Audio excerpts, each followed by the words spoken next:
जय श्री सीताराम दोस्तों। मैं पंकज, मेरे भक्ति वैभव चैनल में आप सबका हार्दिक स्वागत अभिनंदन है। आज हम लोग एक नए टॉपिक पर बात करेंगे। वह टॉपिक है जो तुलसी की लकड़ी जो सूख जाती है, यानी जो तुलसी का पौधा सूख जाता है तो हम लोग अक्सर क्या करते हैं, उसके पौधे को उखाड़ के फेंक देते हैं। हम लोग को ये लगता है कि यह पौधा सूख गया है तो यह अशुभ का संकेत है और हम लोग उस पौधे को उखाड़ के फेंक देते हैं। उसकी जगह हम लोग एक नया पौधा लगा लेते हैं। लेकिन हम सबको यह जानना बहुत ज़रूरी है कि जो तुलसी का लकड़ी सूख जाता है वह सूखने के बाद भी हम लोग के लिए कितना लाभकारी होता है। उस लकड़ी का हम लोग कहाँ कहाँ उपयोग कर सकते हैं। धार्मिक परिक्षेत्र में सबसे पहले अगर तुलसी की लकड़ी है और उस तुलसी की लकड़ी से आप दीपक बनाकर घी में डुबोकर भगवान विष्णु को अगर वह दीपक प्रज्वलित करते हैं उनके सम्मुख, तो इससे भगवान अति प्रसन्न होते हैं। यह भगवान को तुलसी इतना प्रिय है कि उसके बारे में क्या कहा जाए। जब तक तुलसी का पत्ता उनके भोग में न चढ़ाया जाए तब तक उनका भोग स्वीकार नहीं होता है। उसी प्रकार अगर उसकी लकड़ी का दीपक बना के भगवान के सम्मुख जलाया जाए तो यह सोने पे सुहागा हो जाता है। अति प्रसन्न, भगवान को अति प्रसन्न करने वाला यह दीपक होता है।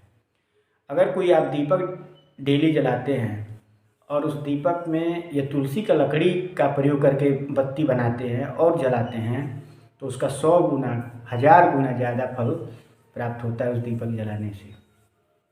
तो सबसे पहला हम लोग क्या कर सकते हैं, उस सूखी लकड़ी से दीपक बना के भगवान के सम्मुख हम लोग दीपक जला सकते हैं। तो एक तो ये फ़ायदा हो गया।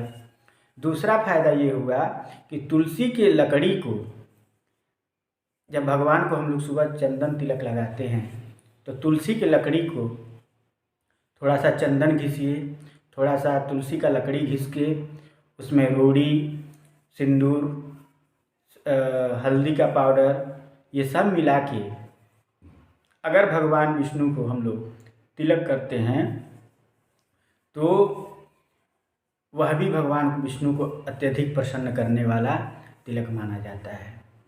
और जिस तिलक में तुलसी की लकड़ी का प्रयोग हो जाता है उस तिलक को लगवाने के लिए सभी देवता तरसते हैं कि काश यह तिलक हमको भी लगा देता ये। तो इतनी महिमा है तुलसी के सूखे लकड़ी को कि किसी भगवान को आप, यहाँ तक कि गणेश भगवान को भी हम लोग सूखी लकड़ी का जो और चंदन मिला के जो तिलक बनाते हैं, भगवान गणेश को भी हम लोग लगा सकते हैं। यानी किसी भी देव, सभी देव तरसते हैं कि इसकी लकड़ी का जो तिलक बन रहा है वह तिलक मेरे माथे पर लगे। तो ये महिमा है। दूसरी महिमा ये है कि अगर किसी की मृत्यु हो जाती है, अगर किसी की मृत्यु हो गई है और उसकी मृत्यु शैया पर अगर तुलसी का लकड़ी रख दिया जाए तो यह माना जाता है कि उसकी जो आत्मा है वो नरक की यातना उसको नहीं भोगनी पड़ती है, वह सीधे भगवान के परम धाम को ही जाता है। तो सूखी लकड़ी को कभी आप फेंकें मत, सूख जाए तो उसको कहीं लेके रख लीजिए और उसका उपयोग हर जगह है। तो सूखी लकड़ी का एक और उपयोग हो सकता है, वह होता है यज्ञ में। अगर भगवान विष्णु का कोई आप यज्ञ कर रहे हैं और उस यज्ञ में आम के लकड़ी के साथ तुलसी का लकड़ी अगर हवन के जो लकड़ी में डाल देते हैं तो उस यज्ञ का प्रभाव अत्यधिक बढ़ जाता है।